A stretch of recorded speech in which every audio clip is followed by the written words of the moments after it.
Hello, Southern Hang family. Neil Wilding here with a quick little intro to the intro. We started this podcast about 10 months ago, and we always like to start the show with the fact that we're four friends from college that thought we'd use the form of a podcast to get to hang out a little bit more often. And so it began, the Southern Hang podcast. But never in my wildest dreams did I ever imagine it would become what it's become. Thousands of you are downloading, listening, sharing our stories with us. We started having guests on the show, some amazing guests doing amazing things. We even made some great new friends in the music industry. Heck, even the bourbon industry with the Pappy episode last week. But this week for me is a little different. Yes, it's another musical guest. But this guest is someone who I've been listening to for the last 20 some years. And I have to admit, I was a little starstruck. This week, we have John Darnielle of the Mountain Goats. John and his band were at the epicenter of the indie rock boom of the early 2000s. He's sold millions of records. He's headlined festivals across the country. He's had needle drops into massive TV shows and movies. He's an author. He's even, as an actor, made a guest appearance in Poker Face, the Ryan Johnson show. So the Mountain Goats have a new album that dropped on Friday called Through the Fire Across from Peter Balkan. And it's another concept album, which he's been known to do, and we get into in the episode here. And we had the pleasure of interviewing him back in September. And this is another pinch me moment. I've been sitting on an advanced copy of this album for a few months so we could prep for the show. John and his team felt like Southern Hang was the right show for him to come on and promote his new album. I couldn't be more proud that our little podcast has become a place where this could happen. Anyway, we kept the interview in the can for a few months, waiting for the album to drop. So there are some references that may be a little time dated, but it's a special one for me, and I hope you enjoy this one. Even if you don't know the Mountain Goats, hopefully you'll check out their new album. It's very, very good.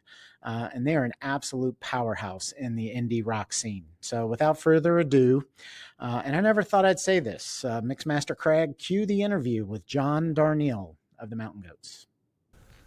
Welcome back, Southern Hangers. Appreciate you guys joining us. We've got a very special guest this week.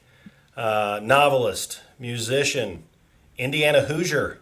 Although he was raised, I believe, in California. Hopefully we can talk a little bit about that, San Luis Obispo. We have our guest who's with the indie folk band, the Mountain Goats, John Darnielle. He's got a new album out, tour going right now. Very excited to have him on board here.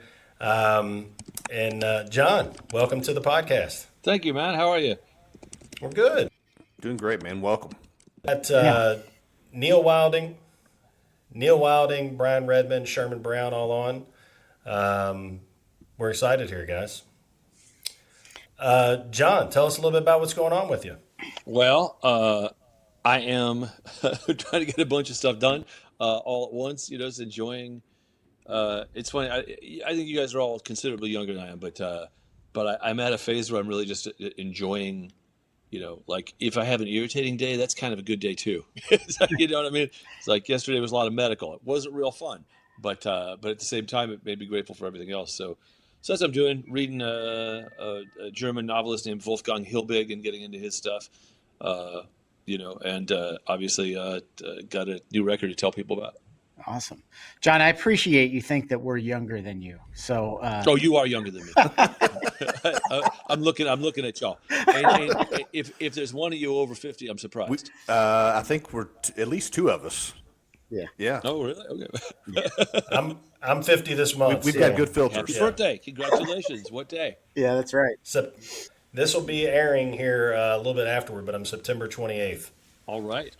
Well, happy birthday. Welcome to the club. I appreciate it. So, John, I've been a fan. I came to your music back when probably a lot of people did, back with, when This Year hit it. And that song has been a big part of my music fandom for a long time. Oh, man, thank you. It's such a great tune. And I think what people, as they dive into your music, what they will notice is the imagery you create. It's like as soon as that song plays, you can envision the characters, you can envision the story, and you do such a great job with that. Um, I Thank you. Obviously your albums, when you look back through your career, common themes tend to go throughout the albums, failing marriages all the way to wrestling, biblical things, death metal. Heck, with Jenny, you brought back old characters, and now you got this new album, Through the Fire Across from Peter Balkan. It Tell me about, like, and I see that character has kind of popped up in multiple tracks on that album. Tell me about your writing process. Like, do you sit down and say, okay, this is the theme, and I'm going to write to that theme, or is it more like the songs come to you and then the theme kind of forms later?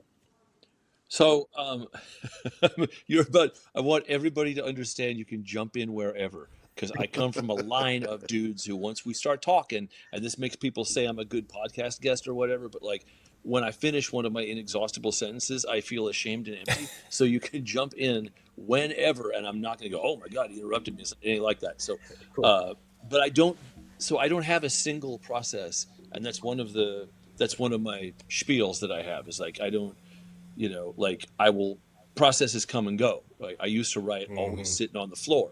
Well, as I say, I'm in my 50s now. I won't be spending a lot of time cross-legged on the floor anymore. It's like because then my knees and my Achilles are not having it. It's like, Crisscross applesauce is a young man's game for sure. Sit down on the but floor. it took me years to realize it's like, no, you can't do this anymore, man. It's not even that it's that hard to get up. It's that you start to stiffen up. I actually often when I'm writing now, I'll be pacing a lot, right? And, which I've always done when I'm on the phone, but often like I use a standing desk now. So if I'm writing prose or I'm just writing a lyric, I can write a line, walk out into the backyard. I find this very fruitful for myself. But in the case of the subject of this one, it's unique among the catalog to one. This will be a long story, but so in 2000, what year was Beat the Champ? 2009, maybe, 11, maybe. Anyway, while we were recording that one, like in the process of recording it during the recording session, we recorded here in Durham, North Carolina. So, so I was coming home at night to take care of my then infant son and his mom, right? And I would wake up in the morning and drive 2 miles north to go record, right? And I came home mid session and had a dream about how one of the songs was going to end. Right, it was this dream where the song was a little different, and it ended with these major. I don't know if you play an instrument. It ended with major seven chords. Right, a bunch of drifting, sort of. If you ever listen to Harold Budd, he made some records with Brian Eno in the '80s. Yeah. They're really great. He did floating piano music, right? And it was like that. And it was like, oh, but this was for a song called Heel Turn 2. And I came in and I said, guys, I had a dream about how this song ends. And it felt like a very funny thing to do because it's not actually my style to go, oh, the my guardian angel told me what to do with this song. This is not my vibe, right? It's like I consider songwriting work, and I don't get there's mystical stuff about it, but I'm not, I also it's not dissimilar to you know uh, taking an engine block apart, so uh, but not that I would know. I don't have any mechanical know-how, but I say that just in case somebody Not knows. a common topic on the Southern Hang podcast. So you're good. Well, the thing is, I want to say that just in case somebody listening goes, I know this guy, and he could no sooner take apart a small block, than climb the Empire State. I, So that is true. I could take an engine up. I could take about anything apart. I think. I don't know that I could put anything back together. Yeah, it's the guys who could put it back together. I like to watch. My son and I like to watch some of those guys on YouTube. Travis Pastrana and these guys who are really fun. But Trevor Piranha. But anyway, so that really worked amazingly well. Like I came in, I went, okay, guys, I had this dream about how the song's going to end. So just keep playing when the lyric ends, and then I'm going to play piano over the outro. And I did. It was cool, and then it grew into something wholly different live from that, where it winds up being this big rave up thing. All right, so then 10 or so years pass, and I had a dream a year and a half ago, I think. What is it now? It's September. So coming up on 2 years ago, I dreamed that I was working on an album, that I was writing an album, and that the album was called. When I woke up, I had a little notes app I use on my phone, uh, and when I woke up, I still had the title in my brain, and the title was "Through This Fire Across from Peter Balkan." Right now, who knows what in my lizard brain is feeding me this stuff? Right? So I don't know I mean, my best guess is that I read a lot of literature of the Balkans, right? A lot of Croatian literature, Serbian literature. This is one of my passions, right? Emil Jurgovic, Dasa Drindic, all these people, Igor Stix. Um, so, so maybe that was in there somewhere. I'm thinking about the Balkans more than most people are, right? So more than most non-Balkan people are. But but so I wrote it down, and then and this is how most of my best ideas happen. Later that morning after I feed the kids, I'm thinking, well, what if you actually did that? What if like you wrote from the title of the album and try to explain the title of the album through the songs that come, right? That was the idea I had. So I very quickly wrote down 5 song titles that seemed to be in a sort of like I then went into a very quick phase, right? Okay, through this fire, where's the fire? Well, it could be people camping. No, I don't think so. I'm not writing a song about campfires. Through beach, fire on the beach. Why are they building a fire on the beach? They're shipwrecked, right? It's very like improv comedy there, right? It's like I'm just doing that. Okay, there's a fire on the beach. People are shipwrecked. How many are them? 3. How many were there before? 16. And I'm doing this in a very automatic sort of way in my brain. And then I wrote 5 song titles down on a piece of paper that I still have. Uh, and I said, okay, the first one will be called Fishing Boat, right? And that one sort of tells the story of the shipwreck. I mean, it's what it's about. And so that was, and this I've never done this before, right? And that's one thing to me that you got to do if you're in any creative endeavor, whether it be songwriting or book writing or podcast. It's unimaginable to me to be satisfied with the way you already did it and go, well, here's my process, and this is what I do. It's like I can't. I would feel bad on my deathbed if it was like, yeah, you found a thing you did, and that's exactly what you. That's the only thing you did. It's like so. So I'm always switching it up. So this process was working from the title. By the time I got to the 4th song, then I have fictional needs to address. Like, okay, well, somebody's dying. When's he going to die? What's going to happen after he dies? All this, there's this through line about they're starving to death, and Peter Balkan becomes persuaded that he's a prophet of the apocalypse. Well, you know, that never plays out well in anybody's life, right? So I'm getting direction from that, and that was the process. It was that's how it worked. And you are the first people outside of camp that I get to tell about it. Well, it's awesome, and it starts off great with Fishing Boat. Our friend Sherman, he says like his dream job is to be a captain, although I don't know that he likes the shipwreck part of that. I don't know. I don't know. I don't know if it was necessarily to be the captain. It was really just to go deep sea fishing all the time and to take people out with me and get paid to do that. That sounds amazing. The thing is, like, I don't even eat fish. I'm a vegetarian since 1995, but I feel the romance of the fishing boat, man. It's like Yeah. living on, just pulling up the trawl. Who knows how many times a day? And I'm sure there's got to be one of your listeners going, "Yeah, no, I work on one of those, and I have a sunburn my entire life." And my arms are strong but very sore. And if I ever see a fish again, I'm gonna jump Right. off a building. Yeah. But to John, me, I it didn't sounds. get. Go ahead. No, you go ahead. To me, yeah, I didn't get to the point of actually. We had the question about cleaning the fish. We had all these other questions. I don't know about that part. I'm just knowing that I want to go out and be on the boat in the ocean and get paid. That was Well, kind of, that that's was the kind of thing the is that that was the being on goal. the open water, it's so amazing. It's like, and it really is fertile for writing. Is when you write it, you start to really the song late in the album, "Lady from Shanghai 2," where we sort of tried to recreate the feel of bobbing on the waves. Uh, Hmm. that's like such a primal, essential vibe to human beings. I think it's like when there's something about feeling held by the ocean that is just basic to us, right? I mean, you do it if you swim out a little past your own height and just let yourself float even if you have a 2-year-old with you who's in your arms that you can see on them like, oh yeah, this rules. This is what's up. Yeah. No, that's right. I think you just captured something, or you just mentioned something here as far as the water. I think the water and the ocean has been a theme throughout this whole album. The fishing boat, obviously, but there's lyrics that I pulled. Fishing boat, you talk free as the wind on the ocean, cold at night. The song "Let Yourself Go in the Current," Peru. I don't want the water to break you. These are all lyrics from the album, and every time when I'm going through, and you just mentioned "Lady from Shanghai 2" was one of the other ones that I had.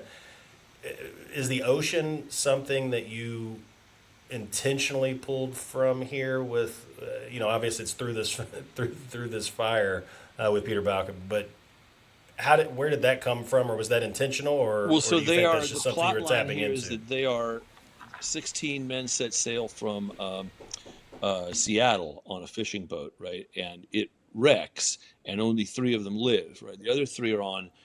I want to say desert island, but it's not really an island. It's a sandbar. Right, it's like it's not. There's nothing there to sustain you. Right, you're gonna die. If your instruments are gone, there's nothing for you, and so that's what happens. So there's three of them in view of the water at all times, and they're all sailors, right? And Peter Balkan, what we know of him is he's been a sailor his entire life, and the others are also they're on a fishing. And the thing is, I've known people who've done fishing boats, and it usually seems like it's a season in your life. Like I had a friend out of high school who did fishing trawlers out to Alaska, and that was what he did for several years. Amazing money, right? Very hard work, and isolating work. Kind of like you have your crewmen, but you're not seeing other people outside of your coworkers, right? And so, except when you make port, and so yeah, and there was a book called "As High as the Waters Rise" that was about a guy working on an oil rig in the water, like in the Gulf, right? And it talked a lot about the isolation of being on a ship, because that's where you live. Is you live on the ship, and then you go work on the rig, and you uh, and uh, and yeah, I thought a lot about that. These would be isolated people, and at that point, the more isolated you are, the more the natural world sort of is part of your picture. Like is your, these are your friends, right? So, in the case of the ocean strands the three people who live, but it's also the only place they're going to get any food from while they last, right? So, Mm. so Right. they're thinking about it, and they're reflecting on their lives because they're pretty sure they're not going to get rescued, and they don't. So, John, I noticed you mentioned, maybe Sherman mentioned Cold at Night. I think I mentioned or I recognized a familiar voice. Did you get my man Craig Finn to come in and do some background vocals with you? oh no, you didn't get the you didn't get the. It's not Craig, but that's an interesting guess. It's Lin Manuel Miranda. Oh, Awesome. oh, Uh, Awesome. yeah. Oh, so so yeah, it was actually recorded at Dreamland, where the Hold Steady have recorded. I forget which record or records, but yeah. So Lin Manuel and I have been friends for a while, and when I was writing these songs, I was sending them to him, and I he's incredibly supportive, and he and well, we were doing it in New York. I said, hey, if you want to come up to the country for a day, come on up. It'll be fun. And he's on several songs. He's on that. He's on Armies of the Lord. wow. He's on. I don't have it in front of me. He's on Fish, Cold at Night, Armies of the Lord, and Broken to Begin With. So, Wow. Nice get. Amazing. but I Amazing. mean, it's the thing is like it's weird when you meet somebody whose profile is so big, because I'm not like I mean, to me, he's just a great songwriter guy who I know. It's like Right. I'm Yeah. real conscious of that. Is like whenever in promotional cycles, of course, the big names are going to get dropped more and stuff. But I always feel funny about that because, well, because I'm against the whole concept of celebrity. But it's like I think it's done a lot of damage to the world. At the same time, I benefit from it. So what can you do? But yeah, he's a musician well, is a songwriter of real power and a great collaborator. He's really fun to work with on the mic, doing the harmonies and stuff, because we're singing together on those all aboards on Nice. Armies of the Lord. That's both of us on the mic. Nice. Well, you mentioned celebrity, John. You have a whole new audience now thanks to TikTok. I'm sitting there, and No Children comes on my playlist while I'm cooking dinner a couple years ago, and my daughter, who was in high school at the time, says, "Dad, this is the TikTok song." I said, "What are you talking That's so about?" amazing. Did you ever think Yeah. when writing that song it would appeal to a whole new generation of listeners? No, I mean the thing is, I wasn't thinking past my rent when I wrote that Right. song, but no, I mean and I've sort of always been sort of I don't think about, oh, what are people going to think of this in 20 years? Like my assumption is no one will think anything of it at all. But uh, but that was, I mean, it came completely by surprise. It was completely organic, and that's the thing that makes me proudest about it. Is like as we speak, really famous people are doing their best to go viral, right? They are contacting big TikTok accounts and offering them money, right, Yeah. to put something up with a dance so that their new single can do something. That to me is distasteful. I mean, I know I'm not pure as the driven snow or anything, but I want my work to succeed or fail based on whether people actually connect with it and like it. I don't want anybody to come to it because, well, if you have a celebrity guest, I hope people were enjoying the song before they hear the celebrity they like. It's like I don't want people to say, well, he's friends with the guy I like, so then I like it. That to me would be embarrassing, And so, uh, so in the case of this, like we had nothing at all to do with it. People kept saying, "Hey, your thing is doing a thing on TikTok." I'm like, "Yeah, no, I don't really use TikTok. I'm middle aged. It's not really for me. I'm not trying to jump in there." And I feel like, no, but you understand, it's like there's a lot of people doing this, and we were on tour at the time, and it was just getting bigger and bigger. And then I did an interview with Broadway World, which was the most amazing thing, like to talk about. And there was a lot of pressure on me to try and jump in and do it. But I just thought of the Poochie episode of The Simpsons, Yeah. and of Steve Buscemi holding the Hello Fellow Kids skateboard, right? And like, and the thing is, I am not really a typical guy of my age. I sound a lot younger. I'm a lot more connected to developing things. I'm not nostalgic uh, about stuff. But at the same time, I'm not going to a rave that's for 21-year-olds. I'm even if I want to dance that music, I can do that over there at the fireplace. That's fine. And I didn't want to go, hey, everybody, here's me doing the TikTok dance. Like, I thought that would be terrible. So we just sort of we wrote it out, but it was wild because we watched. This year has always been our Yep. most popular song, right? Yeah. And okay, I'm 1 second. So we're toggle the. Let's see here. 1 second. No, I guess you can't toggle the camera back on. Oh yeah, there it is. 'Cause I'm gesticulating a lot, so I'm going to turn Yeah. it on if it'll let me. So it doesn't look like it wants to. Can you see me? Yeah. We We can got see you. you. Okay. Hey, what's going on? So we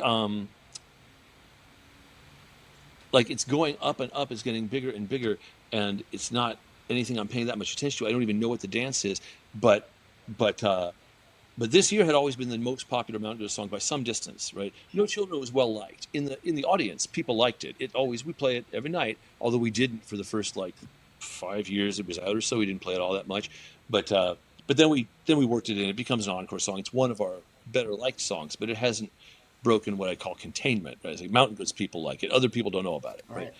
And then you could watch it on Spotify or on Apple Music or wherever. You could watch it over the course of those weeks, Yeah. just going up and up, right? It's like, oh, No Children is going to pass. Is it going to pass this year? And it did, which was crazy. I think this year has probably taken the lead again because I think it's a much Yeah. more universally relatable song. Well, But did your audience change at your shows? Did you get younger folks coming out to your shows? so yeah, you would in good. I mean, I think it's always good when new people are listening to what you do, right? Uh-huh. Like that's what you want is you want people you know who get turned on through whatever means to. And that's the thing is like when you work with somebody who's from outside of your bubble, then somebody else who won't have heard of you will go, oh, well, now you worked with somebody whose work I like, and so I'm listening, and then they get turned on, and that's very satisfying, right? And so, but in this case, it was both satisfying, and it was clear that there were people who had bought tickets, possibly off of StubHub for big money, who were not there to hear the rest of the set. Like they were there Yeah. to do the dance. And I was Yeah. like, well, you guys,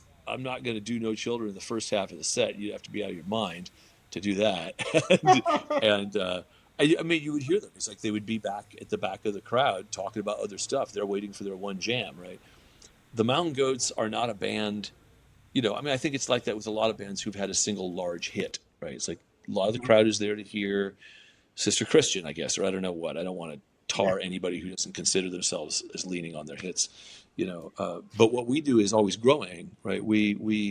Um, you know, we don't show up and just play a bunch of old stuff and one or two new ones. We're always growing. What we do is always changing somewhat live. We're more like, and without any pretensions as to being as good as them, we are more like the Grateful Dead than like a band who touring hits. The Grateful Dead didn't really have hits. Of course, they had Truckin', that's a hit. Yeah. They had Touch of Grey, that would have Touch of Grey. charted. Yeah. But you don't think of them as a hits band, Right. right? And Right. and actually, yeah, among Deadheads, Touch of Grey is controversial because it Right. brought in a new audience. The Deadheads had a big attitude problem about this. Some, Yeah. not all of them, obviously, It's like but Radiohead but fans we got a treat. lot of new Right. fans based on that, and you could feel the fan base go, "These people are here." Not all of them, but some people go, "These people just hear No Children, and they're talking at the back, and I wish they'd be quiet and stuff." But it's like you figure from among those, some of those people came and had a connection to some music they didn't know, and that's what's cool. Mhm. I That is warned you cool. I talk in these long That's sentences what and hey, stories that I the do boys think are they go used to somewhere, but that. they go on for fucking ever. So,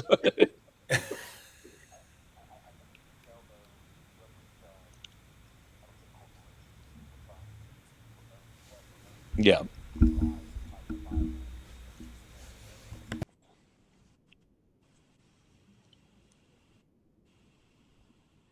Oh yeah, that guy was great. Yeah.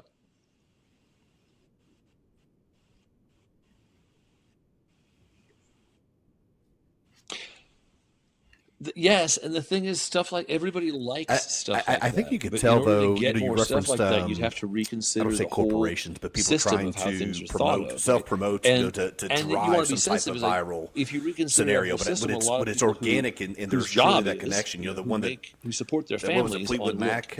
here's how I Guy's can car broke frame your down and he rode a work in such a skateboard and way that it will Ocean reach the most Spray, like it people. was just For many a artists who natural thing. don't It have wasn't that trying as to a promote skill set, anything, right? I mean, and Fleetwood Mac got lucky there audience was because connected with Fleetwood it. I Mac feel doesn't want to be similar talking scenario about here, right? how do we make dreams go viral. They have other things on their plate. But I also know many songwriters who, like, they don't have social media or speaking extemporaneously as a skill set, right? They're often shy people, right, who are communicating through their music. Me, like I say, I'm descended from a long line of big talkers, and I can just yammer all day, right? It's like I'm good at this, right? I would be very good at promotion if it was a value of mine. You know, it's like I do it when it's time to do it, but I would rather be writing most of the time. Not meaning any disrespect, Right, right. but you know what I mean. It's like it's like, but when it becomes its own sort of separate skill set, that's when the work itself sort of, well, that's when people start calling it content, which is a word I, like a lot of people, find kind of repellent. You know, Yeah, so right. So a lot of our fans kind of might not know this. Maybe this is a story that you've talked about ad nauseum, but I'd like for to talk about the famous jam box. So, like, how does like what makes like an aspiring musician like you? I don't know when you started playing music, early '90s, I'm guessing. Decide, you know what? I'm going to record my album on a tape deck in a jam well, box it's very funny because I wasn't sure what you meant by Jambox. But I was, wait, or boom box or am I whatever, right? is Like my a memory tape is my recorder. memory going? Do I have a thing about a Jambox that I don't remember? So, uh, no, so I Boombox is what I call it. Is a Panasonic that I bought at Circuit City when my friend Mark Givens, who was in a band called Wicker Spigot. uh, I think at this point, Joel, the other half of Wicker Spigot, Joel Hushley, had was still up in Northern California, and Mark was in Southern. I forget the timeline. This is 1990ish, 89, 90. And we were at Circuit City. This was in young man days. It's like being out for dinner, being out wherever, doing stuff. Oh my God, a thing just came up on my Zoom window that says "network is struggling," which I find very amusing. We power through it, John. Power through. Network is struggling is an amazing, amazing phrase. So we were at this Circuit City. I mean, I think we were just hanging. You know, I think we might have had dinner and then go across to a mall. In Southern California, there's malls everywhere. You know, there's strip malls, and we looked at this thing, and he said, "Oh, this one has a line in. You'd be able to theoretically overdub because it had two tapes, right? And so to theoretically record onto one, then put that one in the neighboring tape deck and press play. Use the line in to overdub onto the second one, and then you could ping pong those all you wanted."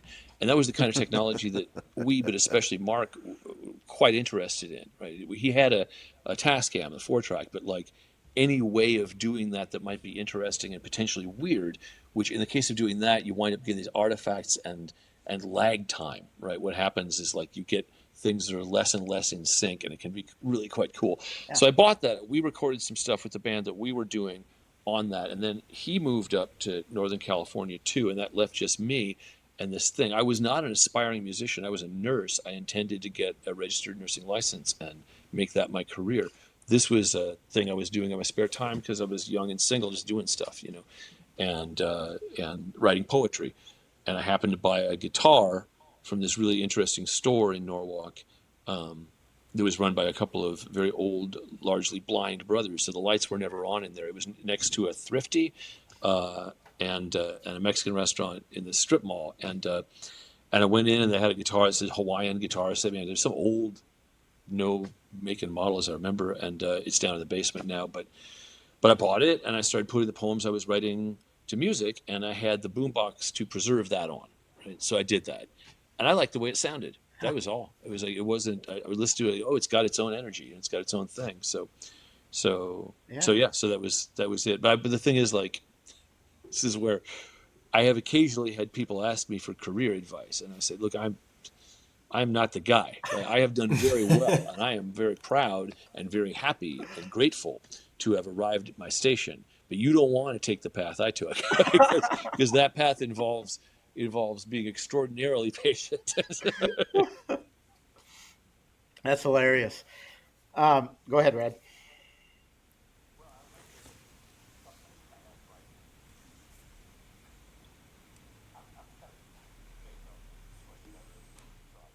Oh, it's all right.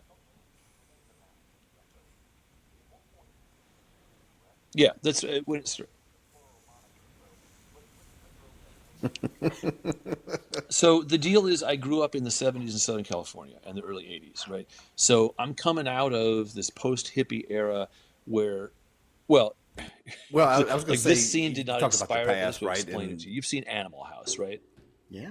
I'm kind of you may have answered this So question in other John interviews, and so I Belushi apologize. is at But the the party. name He's the coming name the down the Mountain Goats, stairs. right? So There's a at guy one point it was just playing you, music. correct? What kind of instrument is But he you still had playing? Do you know? the plural moniker. So what drove that name to?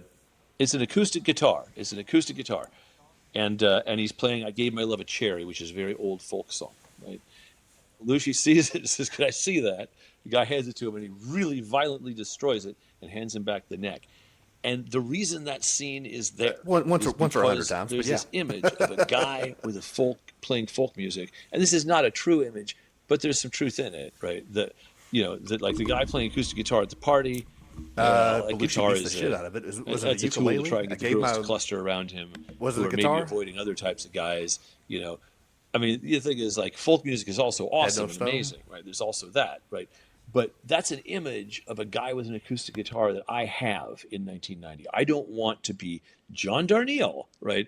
That just sounds poor to me, right? If I'm, and it's much more interesting to me, much more fun to call it the Mountain Goats. There have already been a number of projects with names that aren't the guy at that point, right? It's like you can just give your project a name, and especially in the industrial and goth music that some of the stuff I listen to, a lot of guys like that, given single project name and call it Muslim Gauze or whatever, right? And so I just put it down as the Mountain Goats, and I thought it was open to playing with other musicians. I think I did do the name of the Mountain Goats was vying with the Birds of Paradise in the early Just Me and My Tape Deck days. And I did do a couple tracks with a drummer, with Joel Cannell, who's the drummer from Man is the Bastard, an amazing drummer and still a friend. Um, and those were Birds of Paradise tracks. But yeah, it was just like in case it becomes a band, and also I'm not performing as John Darnielle no matter what happens. Or like East River Pipe is another one. East River Pipe is a solo act, Uh-huh. but he doesn't want to play as FM Cornog. It's East River Pipe, right? So but yeah, I use the plural because why not? And because I like Mountain Goats. And the day I did it, I was listening to Screaming Jay Hawkins' "Big Yellow Coat," Mm-hmm. which is a sort of a typical blues bragging song about how nice a piece of clothing is. And it says at the end, "I took a trip out to the waterfront with my old Uncle Joe. We ran into some bad weather, ice, rain, and snow. 50 million bulldogs, 20 mountain goats gathered round at sundown to see me in my yellow coat." Right? Right. And the way he bites off the word mountain goats just resonates. And then, so the other thing is, I learned, I saw a mountain goat at the LA Zoo around that time with my girl I was dating at the time. And I learned that actually they are able to climb sheer surfaces, right? And I've since seen this in Crete that I think all goats can actually do this, but they can climb these surfaces that are nearly vertical, right? And they jump across cliffs because they know they're kind of like Spider-Man. They can grab a surface that's at a heavy angle and still cling. However, many of them die because they are confident that they can make a jump they can't make. I relate to this. This is like, to me, like I get it. So, You relate to the confidence, or you relate to the actual you can grab a I hold, relate to or both. I relate to biting off more than you can chew. Well, so I mentioned I kind of came to your music with this year, and then dove into the catalog. Found a hip hop track that you guested on that song, that track by Aesop Rock, "Coffee." Yes. You kind of came in and took over that thing. I think about songs with like guest appearances. You got like Nicki Minaj taking over Kanye, and Busta Rhymes taking over Hmm. Scenario, and I think about you, man, and that coming onto that track with Aesop Rock. That's a jam. Did you have fun with that Oh, it one? was really cool. Yeah, we'd been friends for a minute, and he hit me up for that. I actually recorded it into a laptop in my chair, like I am right now. He sent me the part, and then I had it in my headphones, and had it and sent it to him, and then the video was like a 2-day shoot, which is like inconceivable to me. And then he actually did a remix of Lovecraft in Brooklyn for me, where he's got a verse. Yeah. But yeah, it was cool. It was fun. Yeah. How did that come together? Oh, I mean, he just hit me You've up. We've known been him. friends for a while. He came to a show in like '03 or '04, and we were, we would text each other from tour, because tour, the shows are great and everything else. Like, if you wouldn't rather sleep in your bed and elsewhere, I don't really relate to you. I'd rather sleep in my bed. And so, uh, we would text each other toward the end of tour, go like, I have 48 hours to go. Yeah. Going the other side of the genre, I noticed last year on tour you had a Deem, the artist, with you. Sure, we're And friends. Yeah. so we do, our audience, we a lot of times we tend to trend like Appalachian music and folk and stuff like that. And got a lot of Deem fans. How did that come about? Just because y'all are friends?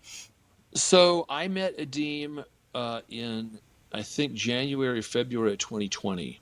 Uh, Again, if you need to use the bathroom or go get a cup of coffee, this is gonna be a long story. So, uh, but I think I find the beginning of this story quite funny. So in January 2020, I was about to have a very busy year. Things were about to get pretty hairy. So I said, if you want to do anything fun that you just want to do for you, do it now, because you are touring so much in fall 2020. You're going to be out there. Because I knew we were going to record our albums in February and March of 2020, and then when they came out, we were going to release them both on the same day in the fall of 2020, and just tour like madmen. So I said, well, I'll go play some magic at this magic uh, convention in Knoxville, right? And I flew out to Knoxville. I got a hotel room to draft the new set, which was Throne of Eldraine, right? And so I was excited, and I wasn't any good at it yet. I was getting my ass handed to me. It was great, and I was going for walks, and I got spotted, and somebody and their wife and child said, "I'm sorry to bother you. Are you John Darnielle?" And I said, no, I've never heard of him. What are you talking about? And no, sorry. I said, I said, yeah, no, that's me. What's going on? And so my name's Deem, and I like your work. And I said, we had a conversation. It was great. And they gave me a piece of paper with their name on it. And then a couple of years later, my friend Grayson wrote a story for the Times about them. And their stock was rising rapidly, and Uh-huh. we got in touch. I mean, Adim's intensely talented, That White Dress Rivalry is an amazing record, and I think we you keep should like a hear playlist of this, stuff, and I've been trying to infuse some of that into our playlist. man. There's a song called "Christians for Goliath" that ain't nobody heard yet, and I don't know if or when they will, but like they sent me the demo of that, and we we have we have similar tastes in Christian music. Rich Mullins, I don't even know who Rich Mullins was, but yeah, Yeah, this Adim has the thing, has the thing that not everybody has. So, right. Yeah, amazing. Back to the social media. I enjoy following them on social media because the takes are a lot of what I agree with so politically, and everything else. But he seems to be, very vocal there. And again, it's yes, not promotion as much as it is just here are my feelings, and putting those out there, which, yeah. I can enjoy it. Back to your authenticity versus promotion kind of conflict. No, I think a And good it's a use. little difficult. The thing to remember is the people who talk a lot about social media, who say, "Look, it is a promotion, no matter what you think." They have a point, and it's one worth remembering. And that's why you don't argue with people on social media. So you don't. You can respond to people if somebody says something to you. You say, "Well, hey, I don't feel that way," right? But getting into arguments with people on social media is just there is no that's a misunderstanding of the format. Right. It's like no, there's many people who say no, absolutely not. I gotta speak up and speak. Well, to what end, right? What's that doing? Is it making your good argument visible? I don't think so. I think it's actually more. I don't know what it's comparable to. All metaphors, all like a cocktail party or a quad or an agora, all these fall a little short of. I think the right way to think of it is sort of like being in a stream, right? Whereas if a little bit of cold water passes you For notice it, sure. right? But you're not going to be there long enough or engage it long enough to speak qualitatively about it, and so yeah, it's like the way to use social media is to obviously use a platform for good, elevate voices that are smaller than yours, but you don't want to be thinking of it as like a place where you're. I mean, I don't think anybody wins anybody over on social media, and I don't. And you should only, people are only worth dragging there if I mean, I often don't know what the point is these days, but so I feel like, yeah, there's no good qualitative way to talk about the right way to use it. But I do think when you have a bunch of followers, it's very good if you can say, look, there's the death toll in Gaza is so high, right, that it's important that all people of conscience understand that, however else they think of the politics of the region, our responsibility as people who care is to try and help the people who are suffering there, right? And the people who are suffering there are hundreds of thousands in number, right? Yeah. So that's our responsibility. And if you have some platform, you should use it to some extent. But you also got to ask yourself, like, well, which is going to be the most effective use of my voice in that context, right? If you become a warrior for a cause you strongly believe in, right, I think you at some point wind up speaking to people who already know, right? I had a barber explain this to me once. It's like, you know this and I know this, but do your friends know this? It's like, Yeah. and John, that is a you know, very thoughtful approach to social media that unfortunately very few people take. well, this is the thing. I'm as old as the hills, right? I'm just like, you don't meet guys old as me every day. So you see all the gray in my beard and stuff. I've had time to think about it. Yeah. If you'd have put me on social media in my 20s, they'd have buried me when I was 25, man. I would have been done. I would have gone off on somebody all wrong and been wrong, and I mean, I think on balance, it's not a great thing, but we do generally live. Hmm. I will say, I fantasize about like other people fantasize about their fishing boat in retirement. I fantasize about deleting the social apps from my Yeah. phone. Yeah. Mark Twain said something about arguing with a fool, but Yeah, yeah, that's there's right. yeah. Well, and you never.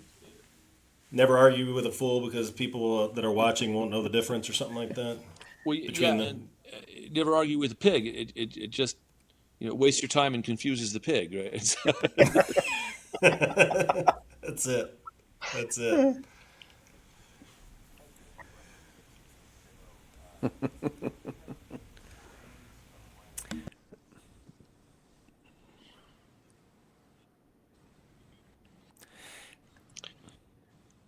So this is actually a timely question because I used to be such a complete and utter fascist about this. Like if I sent it to one person, like there'd be in the emails, do not play this for anybody under any circumstance. I was very paranoid. Didn't like for people to hear stuff before I was ready to share it. I still don't. Hey, you Although referenced getting file getting the sharing sort of demo. cured you of that for a while. I was like, Do well, you have whether you a like it or core not, group it's of just digital. friends or Somebody's going to fellow hear it. That musicians has where you actually might share calmed. demos Stuff of doesn't yours leak that, as much as it used hey, to. give it a listen or give Um, me feedback or but hey, I'm excited about this but I still, project for and many years, it was give very much only if you were going to be working on the song was I going to put it in front of you, right? I don't write with other people as a general rule, uh, and I don't want. I mean, this is romantic, right? But I want to finish it according to the dictates of my own muse, right? I don't want other voices to come. Like there's people who like will be writing books and they're live blogging their process online. I cannot understand this. Whatever works for them works for them. But I would no sooner when people, oh, what are you working on? yeah. I don't even tell you what I'm working. You're not going to know that until it's already in a shape that I know I like. Because if I tell you that I'm writing a book about, I don't know, about this teacup here, and you go, oh, is it going to be about how that brown thing looks like a face? Well, now I'm going to think about that every time I go to write my book about the teacup, right? That's always going to be, I won't be able to get rid of it, right? And I have a spiel about this actually uh, that I had to tell a Deem about. It's like, don't make fun of your own stuff when you're working on it, right? You don't have to treat it with grave seriousness, but don't make up the funny version of your song while you're writing it because you strip it of its dignity. You stop it from getting where it wants to go. It's like now you got your laughs, but you got those instead of what you wanted, right? So, not necessarily. I think everybody's different. Everybody's process is different. So that's my Right. deal. But wait, when I start talking too fast, I lose track of my thread. What were we talking about? Oh, right. So in the last, well, I gotta say, with the stuff that I'm working on now, I've been much more wanting to share it with, well, like Matt Nathanson. And you know who Matt is? Yeah. Sure. So Matt, we wouldn't be having this conversation if it wasn't for Matt. Matt ran the open mic night at Pitzer, where I showed up one night after work because I was working my way through freshman year. I was giving the I was I mean I had a good job. I was making $2,000 a month, and all that went to the college. Every Sharing penny. demos, I trying to would get feedback. walk You into said the you, office yeah. once a month and write them a check, and because I Right. had missed student aid for that year. So and I'm still mad about it. Yeah. But As someone with but a kid in college now, I know that. It was, oh God, dude. I mean, yeah, I'm sure college students now are thinking 2,000 a month. Really? Wow. Yeah. Where'd you go? Like Circle K? So, but, but, uh, but yeah, so I would get off work, and then on my weekends, which weren't traditional weekends, you work cycles in nursing. So I had like Tuesday and Wednesday off, right? But on Monday night, I would drive in and stay with my mom for 2 nights. So I'd be closer to college for those days. I had 8 a.m. class and stuff.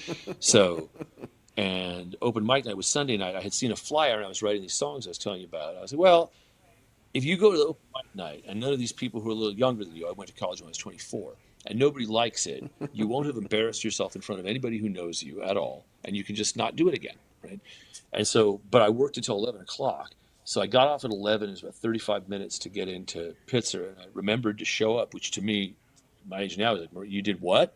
I didn't have it written down anywhere. So you remembered it was Sunday. You were going to go to this place. Wild. So I did that.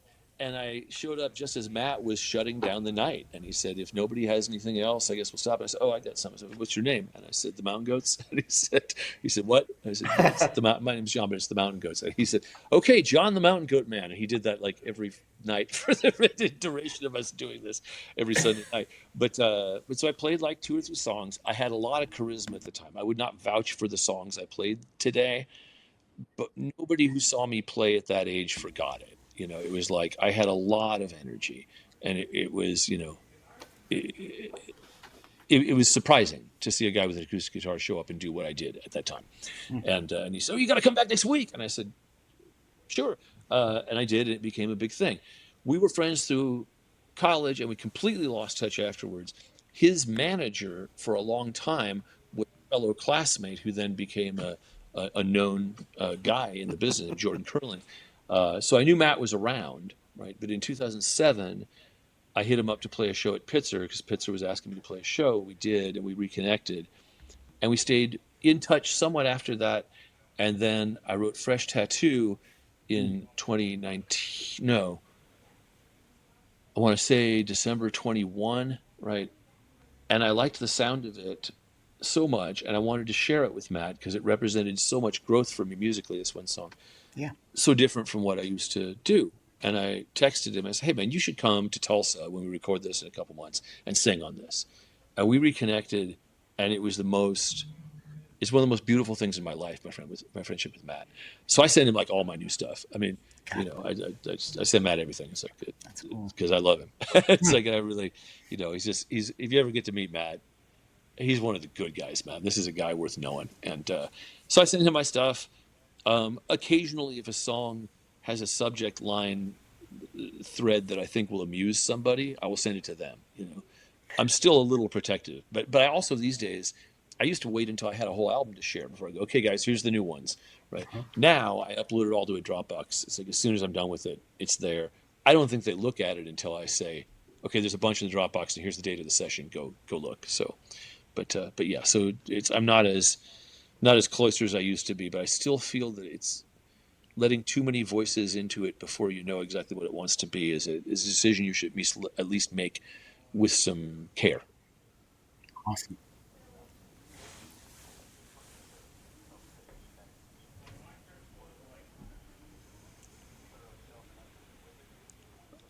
Yeah. Although it depends on what kind of brain you have. It's like it takes so many years to learn to say of a bad review, that was your experience of the thing I did. You're Yeah. a person, I'm a person, I made a thing, and that's where you met it at, right? When you are young, man, you can make a thing is bad, right? That is not, that deserves a bad That's a review, valid and you're point. It's a still valid going to point. get your Good feelings good hurt by friend the of the bad show review, too. You start with saying right? feedback is a Yeah. gift. Like You'll you can just go, do what you man, I want was to with doing it. the You can use best it. I You could, can and you'll have a put it on little the tiny shelf and not voice do in your anything gut with going, it. You were can you give it now? away to somebody Were you else. really doing the best you It could? And so so, yeah, but yep. as you grow, you eventually learn. It takes, I mean, look, I'm a dude and I'm a writer. It took me decades to go, hey, A person is only sharing their perspective. Perspectives are as numerous as the grains of sand on the beach. It's like everybody's got perspectives, and it's cool, right? It's fine. But at the same time, I don't read my reviews anymore if I can help it. It's like I don't want. I just want my voice, my band's voice, and the audience. Those are who I'm writing for. Critics should say what they believe is true about a piece. But I don't think letting it into your skull does that much unless it's somebody who you really, like if Michelangelo Matos, who's a critic, were to write about my stuff, I would read that, because Michelangelo Matos is a very thoughtful and good critic whose work I know and whose opinion I value. But as a young musician, you'll get a review from Andre Decora of Decorah, Iowa. You never heard of him in your life, but now your feelings are hurt by this guy. You don't know nothing about him, right? You don't know if you've got a friend who won't shut up about your work, and he's so tired of hearing about it that he made a point of grabbing the assignment so he could make that guy shut up. There's any number of situations, that you don't know about, but you're mad at a stranger. I only want to read stuff that if I know where somebody's coming from or what their critical lens is and stuff, and then it might be valuable for me to read. So, Well, I'll tell you, I'm excited to read some of the stuff coming out about the new one, because I absolutely love the new album. You did great work. I think you're going to love Matt it Douglas, I should too. say what we're talking about. You sound like you're in rap mode. And Matt Douglas, who produced it, our multi-instrumentalist member, he's the guy who did all those orchestrations, all those strings, all those horns. That's Yeah. all Matt, right? Wow. And yeah, Matt is really he knocked the ball out of the park on this one. Yeah, it's a great album. Thank Excited for you. the rest of the world to hear it. Yeah, I am too. I Absolutely. can't wait. Even Andre Decora. Yeah, whatever. You can listen to it too, buddy. That guy, he's gonna hate on this one too. I love guy. The best imaginary name I could come up with was Andre Decora of Decorah, Iowa. This has been a good day. Yeah, screw that guy. Yeah. Screw that guy. Yeah, Andre. Whatever, man. You come. Yeah. Andre, you come see the show, and you will be converted. The thing is, that is one thing about the Mountain Goats. I think is that often it can be hard to place what we do, but we have become a band where if you see us live, often you find your way in. I'm really proud of that. Because that's where I grew up with Ben Harper, and he told me when he doing his first album for Virgin that he felt it should always be better live than it is on the record. There should always be more in there. He's off the Christmas and it card stuck list. with me. It's like live is where the song lives. And then there's a record of that of where it lived once. So and it's why they call it the record. Right? It's a record of something that happened. Right. It's awesome. Deep thoughts. I like it. Yeah, That's my deep thoughts, at least. Yeah. We'll take it. Yeah. Well, absolutely. Hey, John, thank you very much for stopping by here with us, hanging out. yeah. Sorry, I else you talk wanna- so much. You're fine. No, I was going to open it back up. You've stayed I know longer that's than what I'm here to you do, said. but I always feel guilty about it. You want to plug Is your there- book, too? I know you got something dropping in December. Oh, there's the lyrics book this year is that's been the main thing I've been working on for the past several years. But yeah, so it's with illustrations by John Kia, and I think it's good. I resisted doing anything like it for a long time because I don't. There's the thing, as with social media, as with podcasts, it's hard to say this after talking about myself for 45 minutes, but talking about myself is not my default setting. I would rather be telling stories. I'd rather be making stuff up, right? That's where the fun is for me. That's what I think I have to bring. I don't think I'm special, right? I don't think I myself, I'm just not. I know I'm not special. I may be distinct in some ways, but there's really nothing special about me. You should listen to wise people if you want advice, you want to know how to live your life.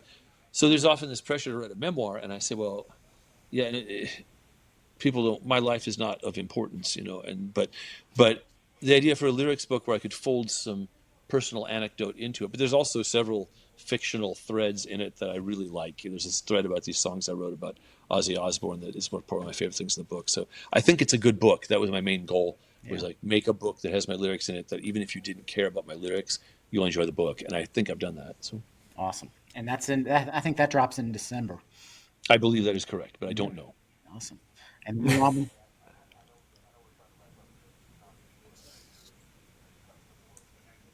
This year, no.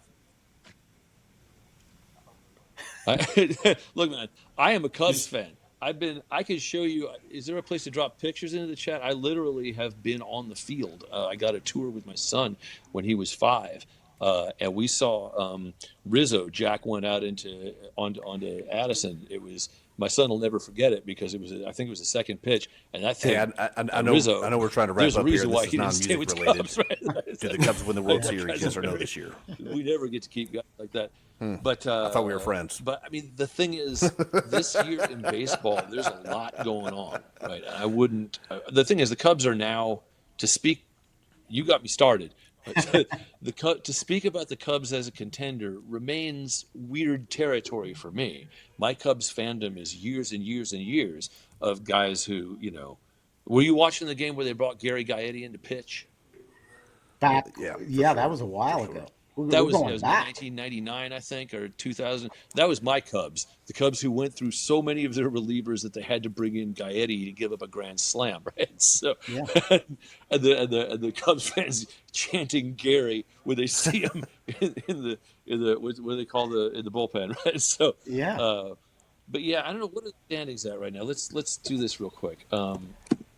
They're 3 games back as of right now. 3 games know back. by the time- Oh, it's September. Well, maybe. Yeah, Yeah. we got time. We got time. I'm not a Cubs fan. I'm not knocking you, but I mean, Red. We just talked about constructive criticism. He said that criticism is kind of out there, and then you just didn't take it at all. You're just like, no, you're not getting to the World Series, buddy. Well, I guess we'll here's know the by thing. the time we So drop I'm looking this, at it now. 'cause I know They're we're 5.5 games back to the Brewers, right? I take it back. 5.5 games back. Yeah. So trying 5.5 to games pump you back up. to the Brewers. Their home record is stunning, I gotta say. Their away record is okay, right? It's over 500. But I think your away record for the closer, you want to do better than that. The Brewers are looking good. God, it'd be nice for the Brewers to get some action, But I think the World Series, if I was to call I it know. today, That's all right.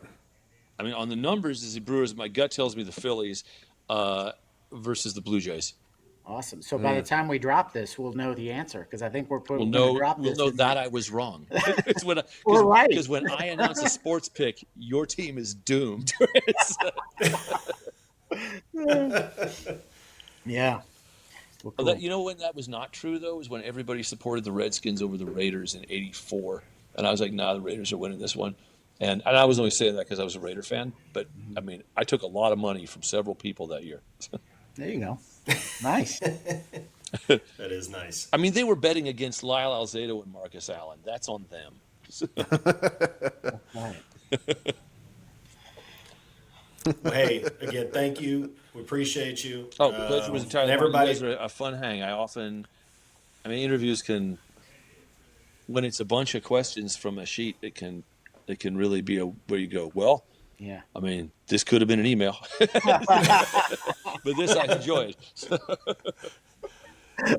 Yeah. I'm going to take that as a Southern Hang. It's not an email. That's going to be our new slogan. That's our new slogan. You can use that free of charge. That belongs to you. And you I can don't know drop if you that saw in any my- lyric you want, and we're like, hey, Absolutely. Yeah. It's funny. I'm doing marketing today because what was I'll look it up. Just before I got on with you, I had a line about Twizzlers. What was it? Oh man, what was it? I can't find it. Come on. Oh yeah. No, after years, I posted this right before I talked to you. After years of consideration, I That's have right. the marketing slogan for Twizzlers to reinvigorate the brand, and it is a Twizzler makes you feel a little better.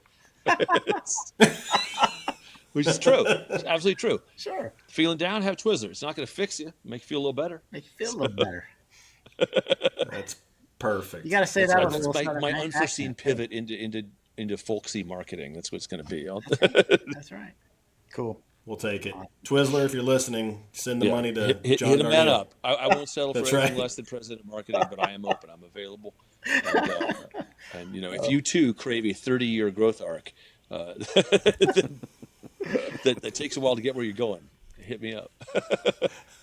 Cool. All right, guys. Hey, thanks, everybody. We'll talk pleasure to you to meet guys you. again. See you guys. See you Thank again. you, John. John, it was too. awesome. Peace. Thanks, man. All right. Bye, guys.